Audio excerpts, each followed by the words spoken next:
1868 with the story of a tragedy which happened out there at the Tuskar Rock lighthouse.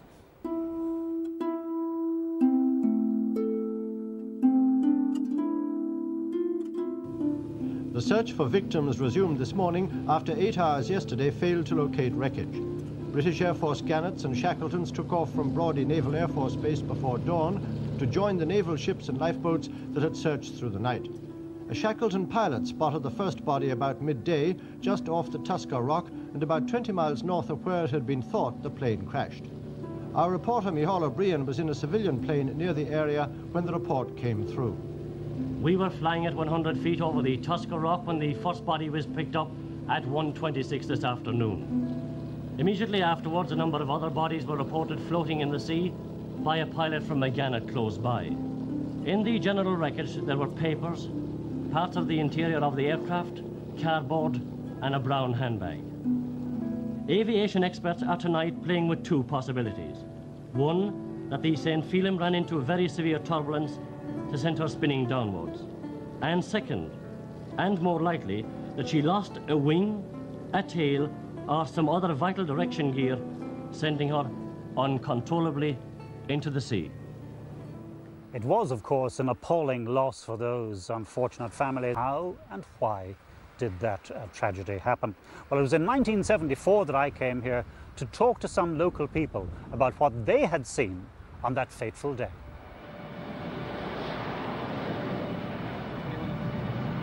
Viscount St. Phelim had plunged into the sea, killing all 61 people on board. It was later found to have hit the sea 1.5 miles off Tuskar, but even the location of the crash was not known for some days.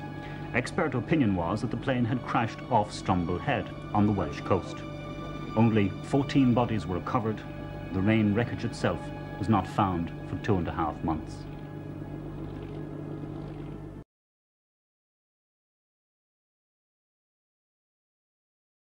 Around noon it happened. I heard a large bang around afternoon, around 12:15. I was out washing the car at the time and I heard the bang. I looked up and out towards the Tuskar I seen a large column of water about 6 miles off the point and about a mile east of the Tuskar. Had you seen anything actually enter the water, or had you just seen the splash? No, I only seen a splash because at the time I was washing the wheel of the car at the time when I heard the bang. How long before the splash did the bang happen? Just a few minutes, just heard the bang and looked up straight away. I thought it was thunder first when I seen a large cloud south of the Tuskar at the time. So what you would have heard was the impact of it probably was the impact. She hit the water at that time. Well, it was a triangular-shaped wing sticking up out of the water. And Kevin, had you seen or heard anything before noticing that silvery object in the sea? No, I hadn't, no. Not a thing? Not a thing. No. Is it at all possible, in fact, that what you were seeing was what other people saw off the Tuskar Rock, that you're confusing the two things? No, I don't think so, because the Saltees are out this direction here, and the Tuskar is blocked out by that land over here. And it was at the Saltees that you... It was at the Saltees that I sighted. I see this plane coming at 10 minutes to roughly over anything from 9 minutes to 10 minutes to 12. And I thought she was a curious affair, and she turned off to the south here. And she was dropping to the left. Now, why did you think she was a curious? What was different about her? Well, I thought she was a big plane to be down so low for me to see. And, I mean, did she sound normal, or...? Well, she sounded peculiar, all right. She was going like partly in jumps and falling to the left. That was in 1974, and the most popular conspiracy theory at the time was that the Aer Lingus plane had been blown out of the sky by a British military missile or a drone, and that the whole thing had then been hushed up.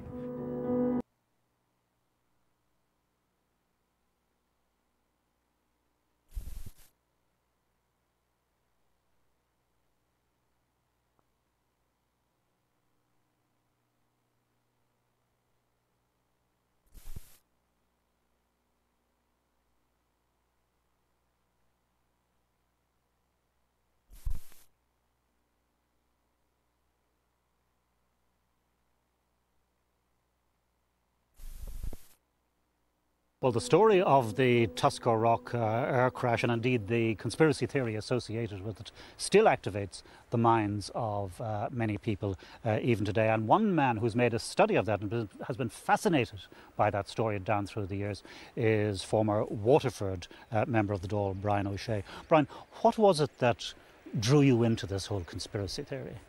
Well, essentially, the mystery surrounding the air accident in the beginning, the fact that it was such a horrific event, 61 people lost their lives. And I heard bits and pieces that set my mind working. I don't like mysteries. And then latterly, when I became a TD and got some more information, I decided that I'd go strongly into the issue to see if it was possible to establish what exactly happened, because one of the things that has come across very strongly to me is that the fact that there wasn't closure for the relatives is a huge issue. And also, when air accidents happen and they're explained, new practices are introduced that makes flying safer. And what was it at the early stage that led you to believe there might be something to the conspiracy theory? What was that theory? Well, basically, there was a relative of mine who was a fisherman, and he told me of a trawler taking up part of a missile in its nets. And I always felt that this should be explained properly. So the missile theory had developed from the examiner's report back in 1970. And, bits and pieces of information that I started picking up led me to want to explore it a lot more, and I did that for a long period. And did you become convinced that the conspiracy theory, the theory that this plane had been shot out of the sky by a British missile, did you become convinced that it was actually true? I was pretty well sure of it for a long, long time. And whereas it can't be absolutely, totally discounted, at this stage it is my considered view that the cause of the accident was airframe failure. I believe it was structural failure, and I hope that in the light of what has happened now by way of the more recent investigations, that relatives will find some comfort and can move down the road of closure to leave it behind them and get on with their lives.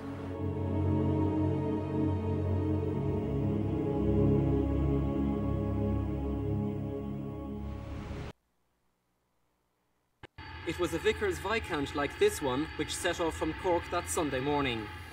All 61 people on board lost their lives when it crashed into the sea just east of Tuskar Rock. The Viscount left Cork for London just after 11:30 and headed east.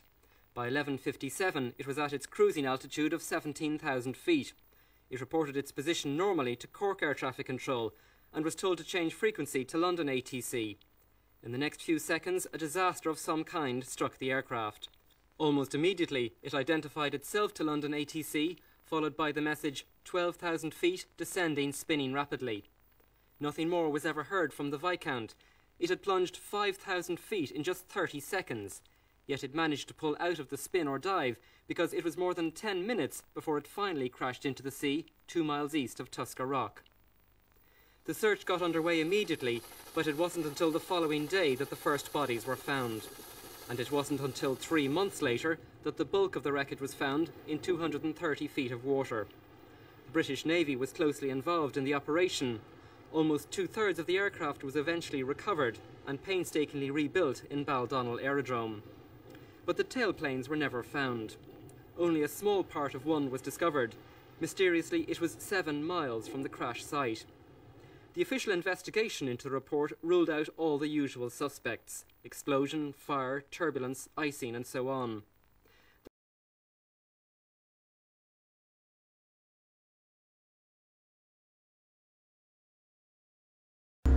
My dad went to work and never came home. If there's a reason that this plane crashed and my relatives are dead, maybe we should know a bit more. 61 people fell out of the sky, and nobody seems to care. There's a lot of theories and, urban legends going around as to what happened. Each of those 61 souls was a parent, a brother, a sister, a wife, a mother. They belonged to somebody. On the morning of March 24th, 1968, Aer Lingus Flight 712 left Cork for London Heathrow. 40 minutes later, it crashed into the sea off the Wexford coast, near Tuskar Rock lighthouse. 61 passengers and crew were on board. There were no survivors. The search for victims resumed this morning after 8 hours yesterday failed to locate wreckage. British Air Force Gannets and Shackletons took off from Brodie Naval Air Force Base before dawn to join the naval ships and lifeboats that had searched through the night. A Shackleton pilot spotted the first body about midday, just off the Tuskar Rock and about 20 miles north of where it had been thought the plane crashed. We were flying at 100 feet over the Tuskar Rock when the first body was picked up at 1:26 this afternoon. Immediately afterwards, a number of other bodies were reported floating in the sea by a pilot close by. The mystery remains why the plane crashed in the first place. At a moment when Ireland was broadening its horizons and air travel was starting to become more affordable, this remains the country's worst aviation disaster. Almost 55 years later, theories still persist as to what happened that day. Questions remain unanswered. But for the families of those who lost their lives, the memories of their loved ones remain strong.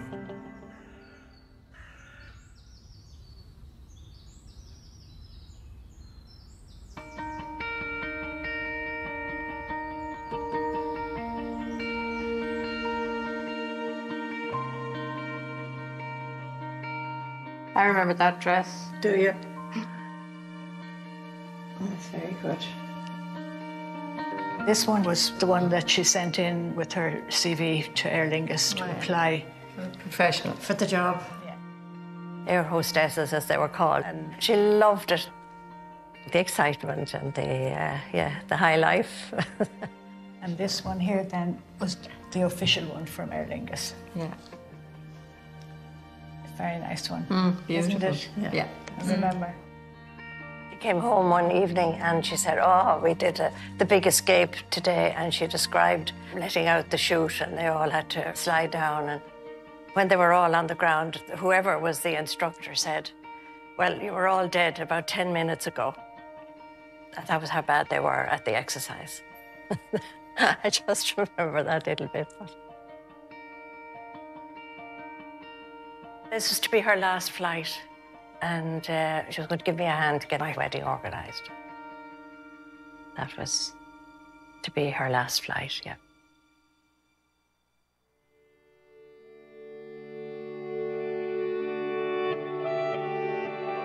I was number 1, and number 12 was just under a year old, my little brother John, when Daddy died. And he worked in the oil refinery in Whitegate in Cork, and he was one of a management team down there. He was on the technical side, and that's why he was going to London. It still brings tears to my eyes, seeing Daddy in that video. To see him laughing and talking with his friends and moving and running a race and telling jokes. And I suddenly remembered him alive, doing things like that. And, well, it was just so amazing to remember him as a moving, living person. He was absolutely full of life. He was an extraordinary man. He did so many things. I mean, he built us a tennis court. He built us a football pitch. He built us a swimming pool. He built boats and we would go out sailing in Cork Harbour. I mean, life was just full to the brim. And he was absolutely there all the time until one day he wasn't.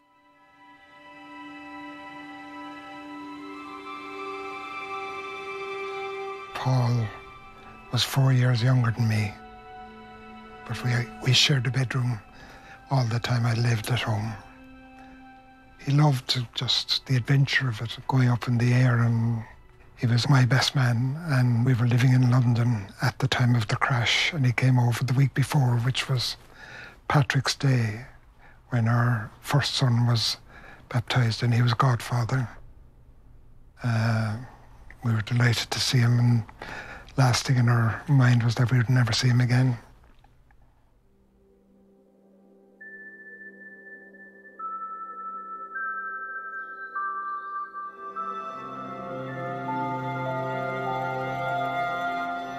My father decided to go to Ireland to fish the salmon.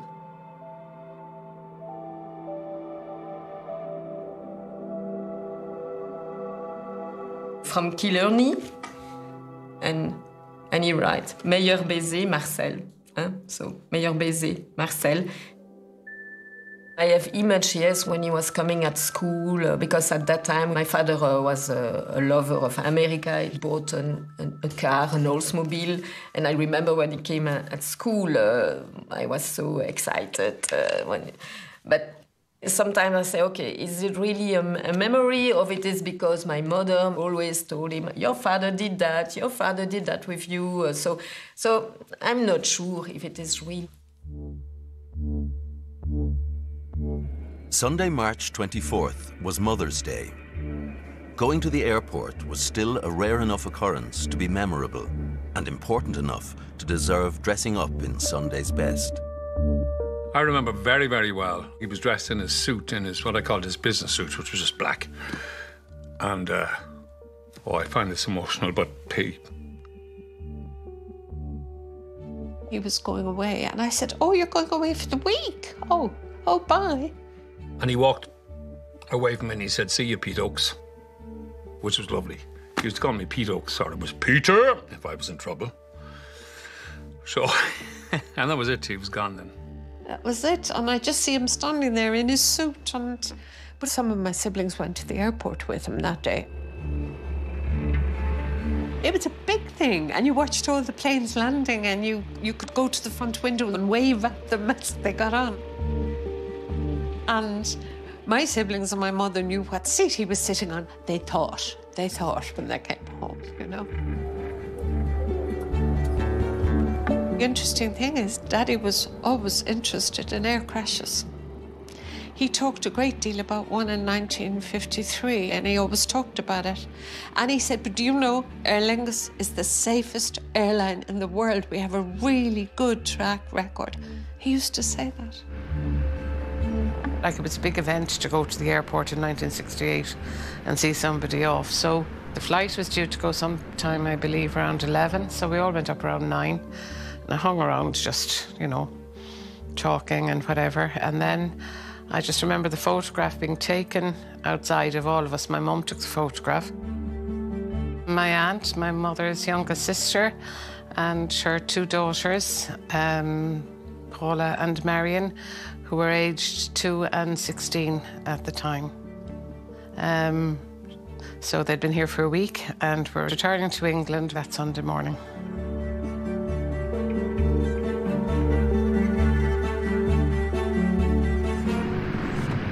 It was exciting. Like, Marion was going off on an adventure, and you kind of took it for granted that this was going to be a kind of normal event, like somebody getting a bus on one level. But it was exciting because you were going to be seeing them taking off up into the air as well. The plane, a Vickers Viscount, was just over 10 years old. Aer Lingus had plans to retire its propeller fleet and replace them with modern jet aircraft.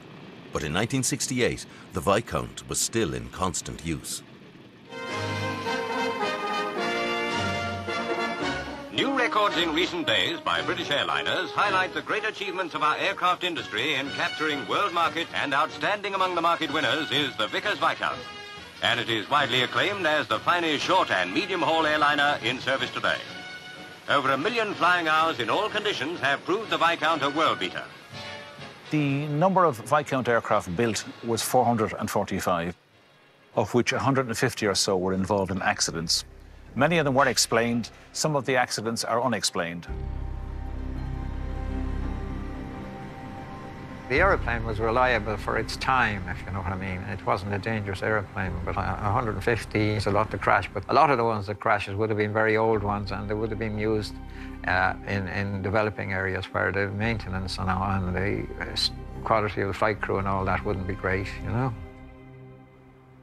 Fintan Ryan had trained with his good friend, First Officer Paul Heffernan. and had flown regularly on the doomed plane. But this is my logbook, and the aircraft, the St. Phelim, which was Oscar Mike, and I flew that on the 9th of February 1968, which is the, if you like, the month before the accident. And if I go further on then, I find that on the 12th, the 13th, the 14th, on the 16th, I flew with Barney O'Byrne. I did flights to Liverpool, Birmingham, and London, and return with Barney O'Byrne, who was the captain at the time. So that's 8 flights just in the month of the accident. So I got to know Barney from flying with him for quite a bit, just immediately before the accident, which unfortunately himself and Paul died.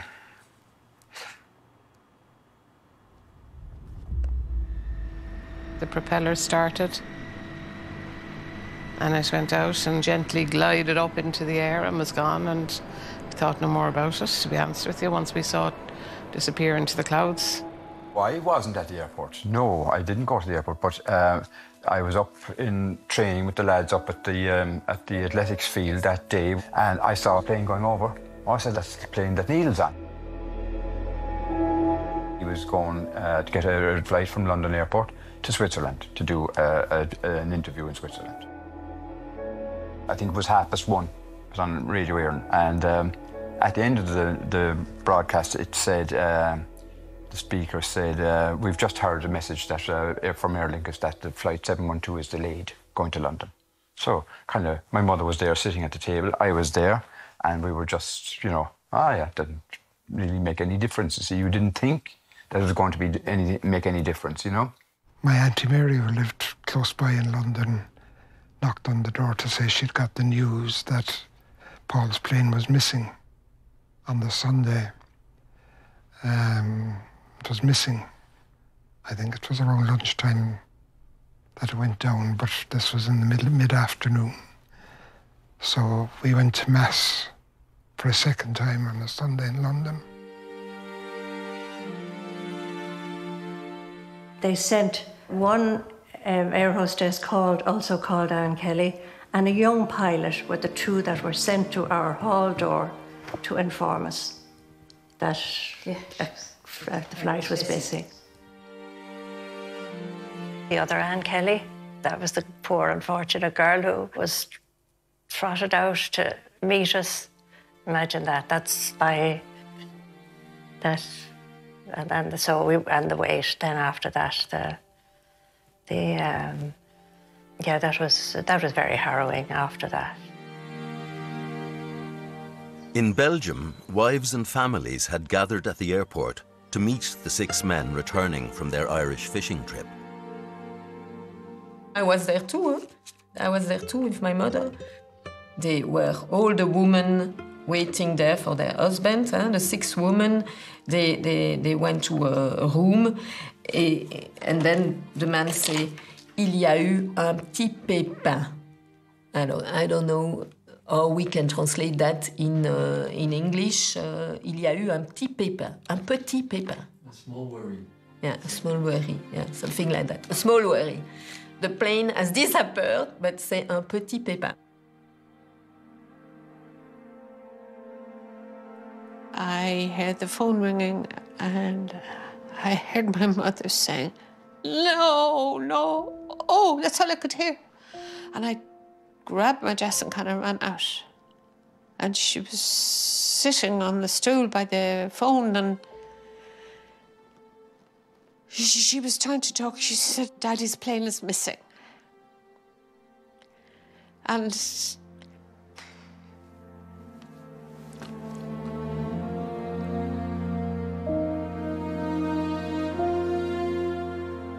my uncle came to meet me, and he put his hands out like this, and he said, "Claire, there is no hope."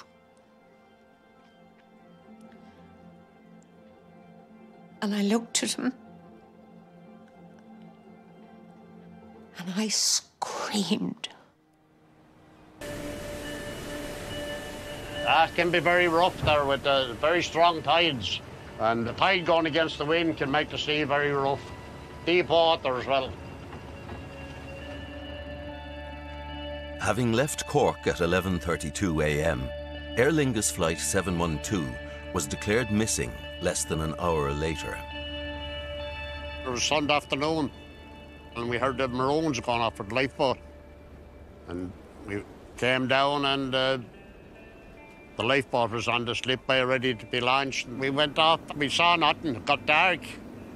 And when we came back here that night, we got word to be down in the morning at 7 o'clock. And we got word to render us at the Tuskar. There had been some bodies found before we got there. I remember me up and saying, watch for the seagulls. They'd be hovering over the body. And we picked up 2 bodies. A little bit of wreckage. That was Monday afternoon. There were 11 bodies picked up that Monday. Father of 12, Desi Walls, was one of the missing. His brother Arthur was acting head of Aer Lingus that day, and he had to break the news to the family. Arthur was the brother that came after my father. He was my godfather. We were very proud of his position at Aer Lingus. He got a call, and the first thing he does was he goes to the airport and he looks for a passenger list, and of course, his brother's on the passenger list. He got the job of ringing my mother. He just said, what I did was, I put my head in my arms on the desk and I sobbed for 5 minutes. And then I got up and I dealt with it.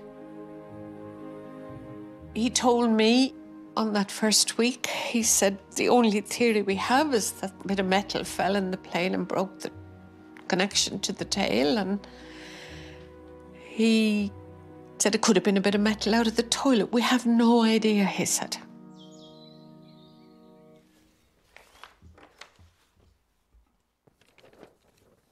Dublin, we regret to inform you that Mr. Vastenhaven, the spelling is not good, was traveling in aircraft now believed lost between Roeselare and Fishguard today, Sunday, 24th March. Stop.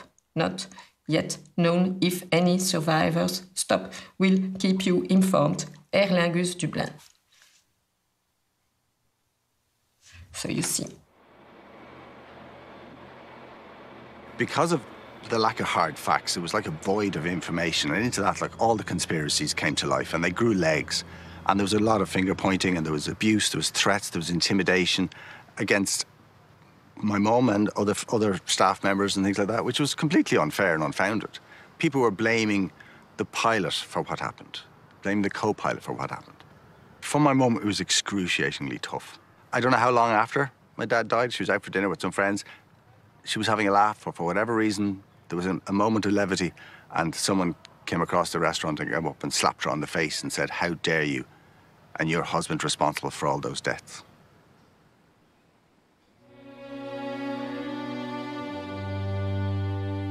They actually recovered her body. Now that was that then. And it was that beforehand, but again, you're processing it in all sorts of weird ways and, you know, trying to cope. I believe that she just had a bruise on her forehead, according to my uncle. That's all I know about that she was intact. And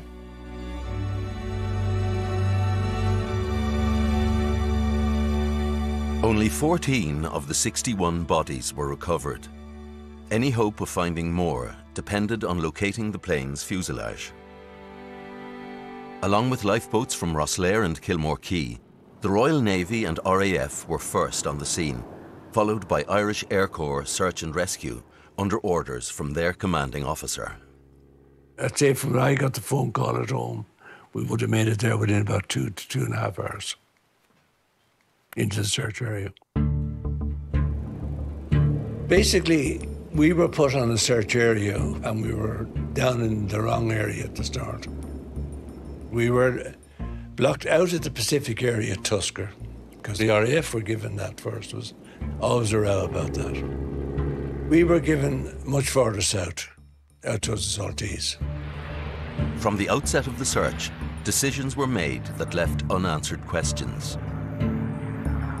Corkmen Frank Donaldson and Dan Callinan have dedicated 8 years to unravelling what they believe is still a mystery. It is hard to believe that once they were told there was something at Tuskar and they started finding wreckage and bodies, that they didn't concentrate solely on the area around Tuskar with every bit of resources that they had. We weren't searching the area where the Aer Lingus plane went down. We weren't allowed into the At area initially that day. You just take the instructions you're given. But we were put further south than we should have been, towards the Saltees, and there was a splash scene out there, but it was never identified for what it was. Eyewitness accounts suggest that there was another object in the area. People saw what seems to be a different plane. Some saw it crash into the sea, many miles from where the Aer Lingus plane eventually went into the water. 2 people saw an object floating in the sea afterwards for about an hour. It was another aircraft, no question about it. The Aer Lingus one went down at Tuskar. So it was another aircraft. So there was obviously some sort of near-miss collision that brought the Viscount down.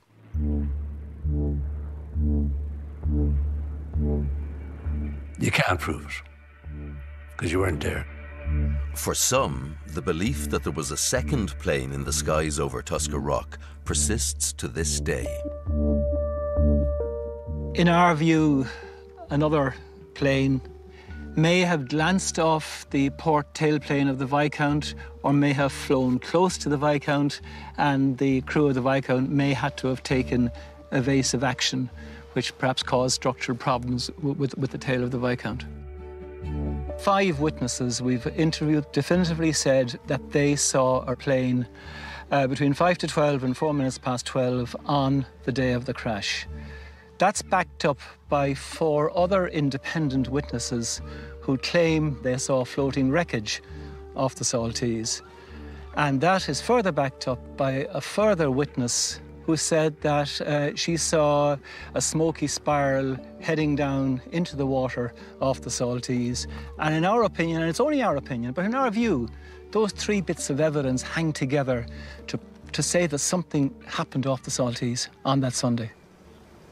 Local trawlermen assisted the search for days and eventually weeks, but always skirting the area around Tuskar Rock, where at least 2 eyewitnesses had seen the plane crash. We were given areas to search. We couldn't go where we wanted to go ourselves. We were told where to go, and sure, it was frustrating.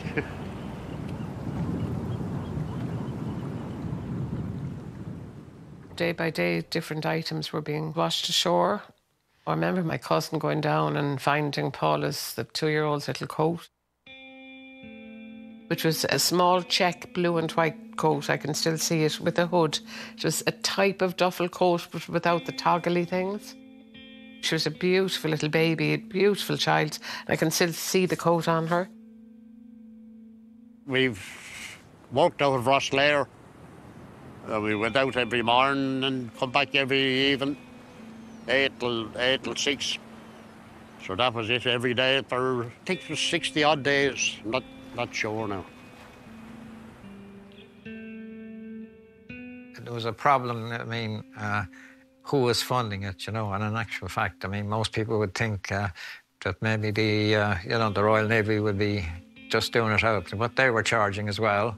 And I mean, there was quite a bit of scrounging around for money. You got to remember that Charlie Hoy was a Minister for Finance, so he was, in fact, the financial controller of Aer Lingus. Brian Lennon wrote to him asking for some money for Billy Bates to go out and look for the plane. This was after 11 weeks of both the British and the Irish Navy not being able to find it. Billy Bates, the local man, said he knew where it was. He eventually got the 500, and Billy Bates went out in his trawler. Well, I went down to the office and asked where we were going to search, and I was told, go where you liked.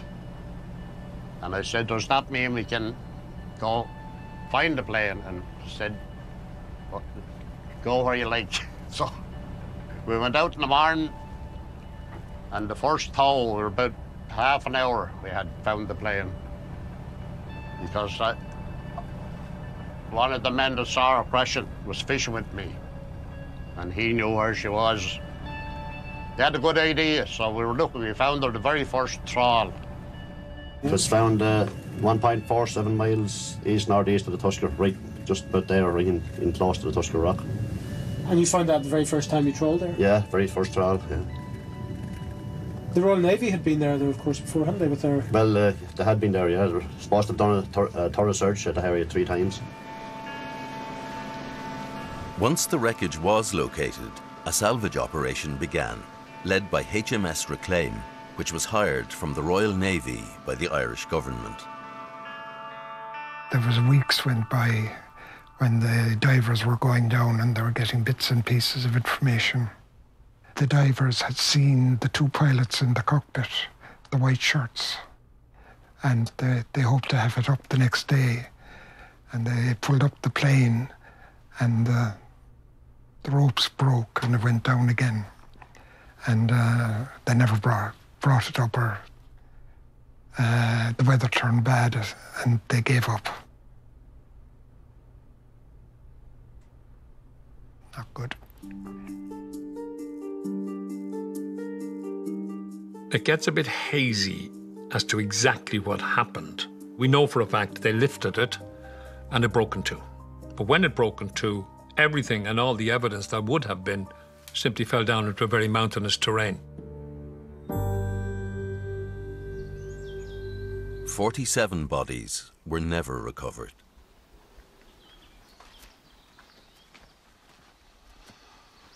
He's here, look. This is Neil McCormick. McCarthy's were from Baltimore. Dr. Noel Mackay was from Cork City. Cork Mayor was a doctor from Switzerland. Edward Hegarty was priest in Ballyfihan in Cork. Paula Gallivan was an infant child. Marion Gallivan, and they were from Cork. Gallans were from Finland or Sweden. Edmund Favre was a fisherman from Brussels. I would like for everyone to understand, after 54 years, not the mechanical side, but the emotional side of the whole event, you know, which is very, very important, I think.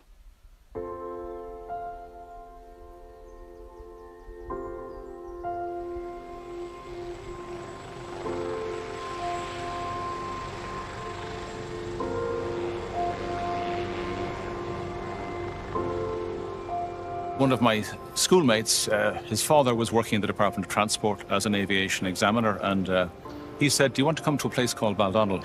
The wreckage of the aircraft has been found, and in about July of 1968 we came out here and had a look and came into this very hangar. And on the ground was laid out the wreckage, what they had found of the Viscount aircraft that had crashed on the way to London. There were hopes that what remained of Flight 712 might reveal what had actually happened in the skies over Tuskar Rock. I think the percentage was less than 50% of the aircraft found. Not unusual if an aircraft has been seriously damaged and disintegrates as it sinks to the bottom of the ocean. At the time, they did the best they could, and the wreckage, as I say, was brought here. It was very wise to bring it back here and attempt to reassemble it, and they did a creditable job there, I think, and they could at least rule out, you know, 1, 2, or 3 things that went wrong. But the component parts that were missing only added to the mystery, I think.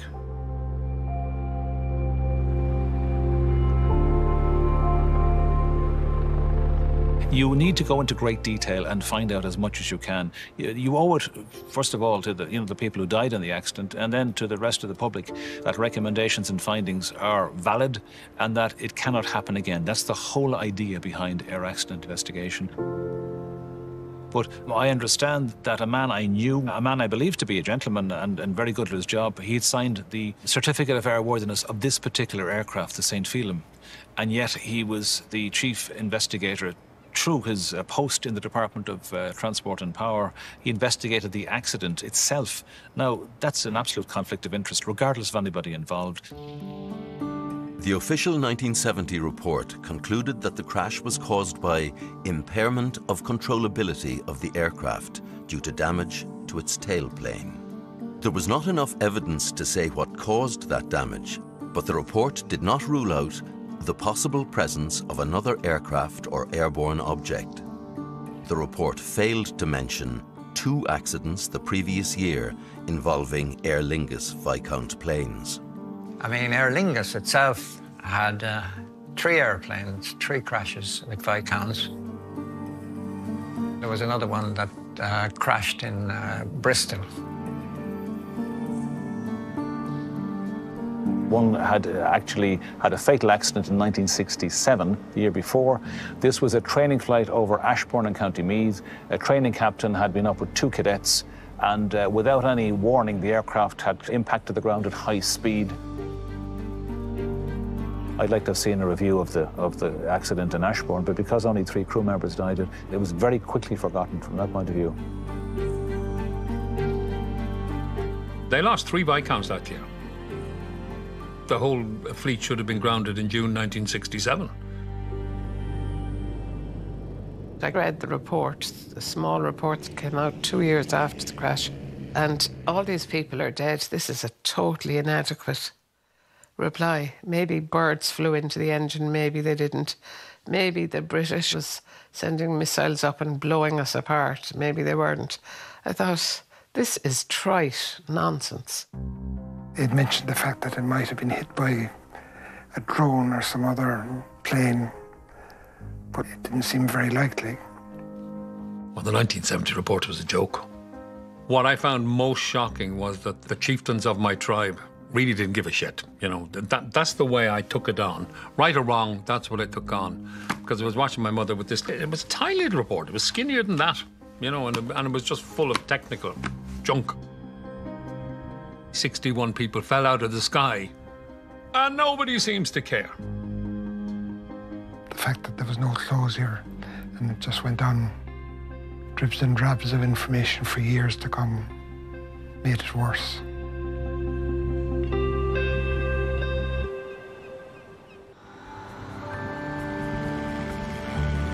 Over the years, we've realised so many of the family have had these dreams where it wasn't really true.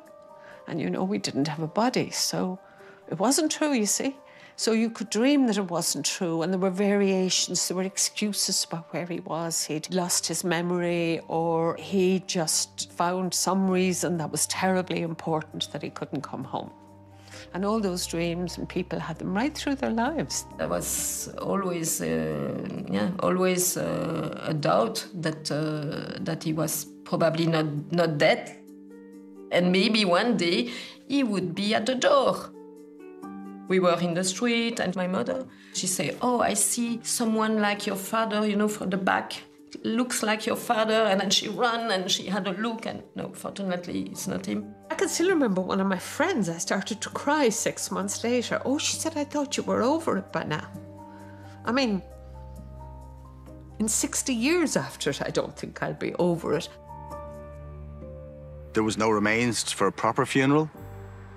My dad went to work and never came home. The official 1970 report into the crash of Aer Lingus Flight 712 left many unanswered questions. There wasn't even a Mayday distress call. The theories would appear again on the paper, or someone would comment on them. And it was tough because in your heart and soul, you don't want these theories to be true, as of missiles or a bomb or another plane strike or something like that. You didn't want any of that to be true. You wanted it to be an accident, an unfortunate accident. No one's at blame. There's no malice in it. And yes, people lost their lives and a lot of families are affected. But that was tough. Every time those theories grew legs, it was tough. One persistent theory was the presence of a second red plane at the time of the crash. It's our strong opinion after 8 years of research that a red plane crashed into the water south to southwest of the Saltees on the Sunday of the crash. An unusual plane, the Jindovic. It has no pilot and it tries to be shot at, being a practice target for homing missiles. The drone that was being used, we think, is a Jindovic. This drone looked like an airplane, flew like an airplane. It was coloured red. Our suspicion would be that it came out of Wales. At the time, the only place known to fly drones was the RAF test site up in Landbar. Under construction at Llanbedra are some more Jindovics, replacing others shot down.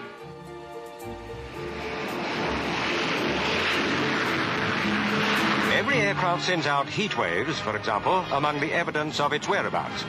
Following such waves to their source, the missile can't fail to connect. We've come to the conclusion that there was an unmanned, pilotless aircraft stroke missile in the sky at the same time as the Viscount. It's flying a very, very erratic path from about 1,700 feet, seen by 50 witnesses allegedly at 200 feet before, in our opinion, crashing into the Saltees here. In flight, if you're flying roughly at 240 knots per hour and you have to make a sudden manoeuvre like avoiding something, it certainly could damage the tailplane of your aircraft. So it's either a graze or a glance of something that took it out of the sky, or it avoided something by just making a very violent manoeuvre. Testing missiles is a dangerous business, and Aberport's exclusion zone, shown in red, stretches to within a few minutes flying time of the Irish coast. Could the Viscount's path have been crossed by a stray missile, or more probably an unpiloted target aircraft? The Ministry of Defence says the Welsh missile range was closed that day. There were also several Royal Navy ships in the area. But the Ministry did confirm that part of a pilotless aircraft used as a target was found by a trawler off Wexford 5 years later. The aircraft would be flying over a danger area that's normally in use, 5 days a week by the British forces, be they the Royal Navy or Royal Air Force or British Army, whoever like that. And it's a safe thing to avoid it. On a Sunday, it's not active because there's a thing called a NOTAM, a Notice to Airmen and Airwomen, which is put out saying they can go direct. And London said, go direct, there's nothing out there. So I'm quite happy to accept. At the weekend is not the time when they do it. The airspace is open to all, so it's closed as a danger area. I'd be extremely surprised if missiles or drones were fired at the weekend. It's just not normal in that regard. Flight 712 crashed because of catastrophic damage to its tailplane. But what remained in doubt for decades was what caused that damage. Perhaps a collision or near miss with another airborne object, or a structural fault or fatigue in a 10-year-old plane, or maybe a maintenance error or oversight. Ultimately, it took the lives of 61 people. We never really had a long conversation about her. When we did, at the 30th anniversary, we began to talk. How long it took. Yeah. That's but we each amazing, had totally different aspect of what happened at the time, which was extraordinary. I remember close to the 30-year reunion, and the families in Cork had got together and they were pushing for some sort of an answer. If there's a reason that this plane crashed and my relatives are dead, maybe we should know a bit more. The 30th anniversary happened in Cork.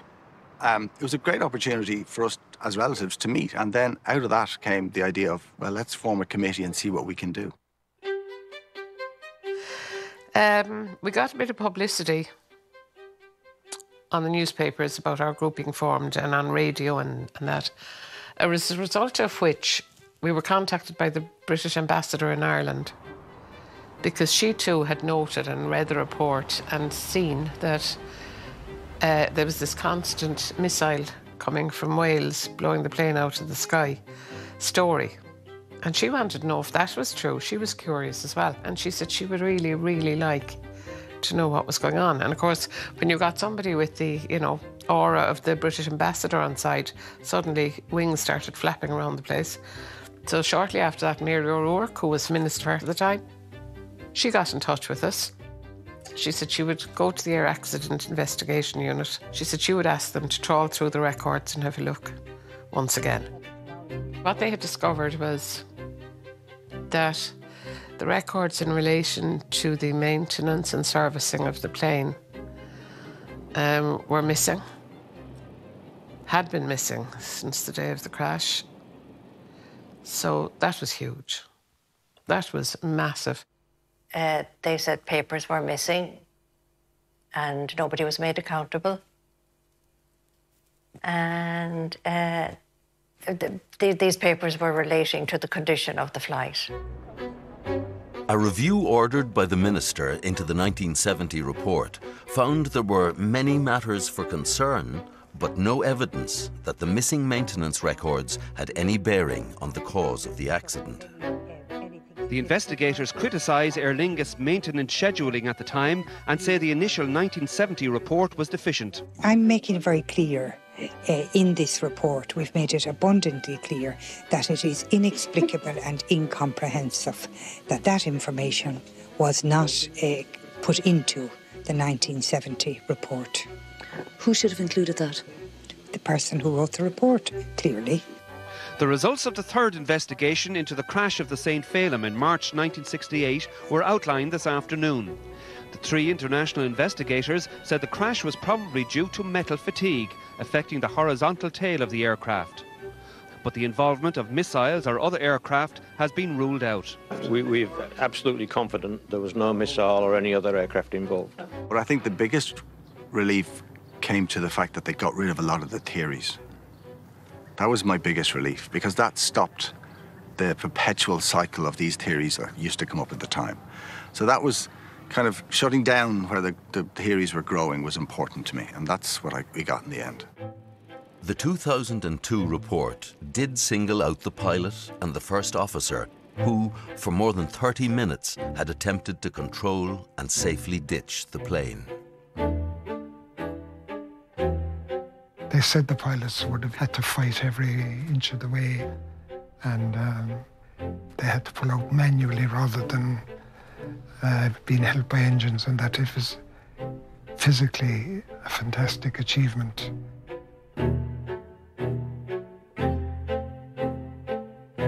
People say your dad was very brave trying to land that plane, and I've often thought I didn't need to know how brave he was. He was always brave. He was just doing what he did, doing what he loved doing.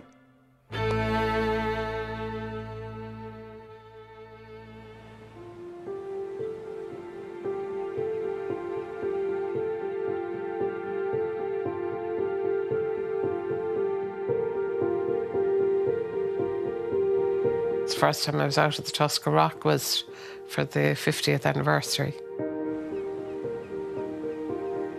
This trip, the 50 years, was just really the power of that. Ceremonies have taken place to mark the 50th anniversary of the Tuskar Rock air disaster. 61 people died in the crash off the coast of County Wexford in 1968. They've gone to the trouble of bringing this ship, this massive ship, and we're all on it, and somebody has taken the trouble to recognise the grief, and they bring you out to the spot where the plane hit the water, and that's obviously very moving, but you're with everybody else who's standing there and you're watching them. It was a really powerful experience. Altogether, just 14 bodies were recovered, and 5 decades on, mystery surrounding the crash remains, but so too do the memories of lives lost. Just being there, the memory of it, it absolutely soothed me hugely, and I'll be forever grateful for that. We were on the boat, we went out in the Elliot, out to the spot, and we were a stone's throw from Tuskar Rock. You'd think, you know, if there was any chance at all, you'd swim there. She's there all the time. She's there, not in a sort of like a fairy or an angel or something like that. perhaps an angel.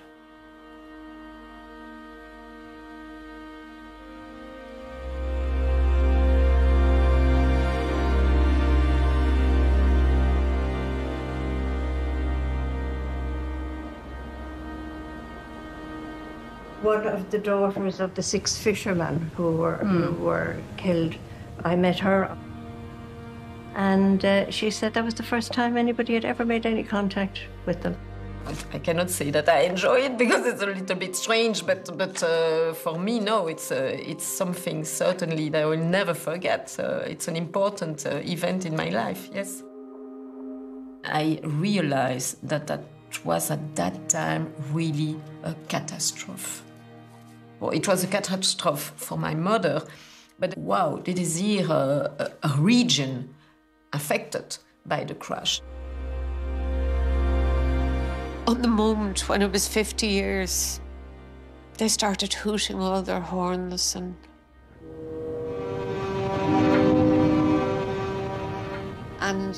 it was like this most beautiful hand came down and smoothed out the last of the pain.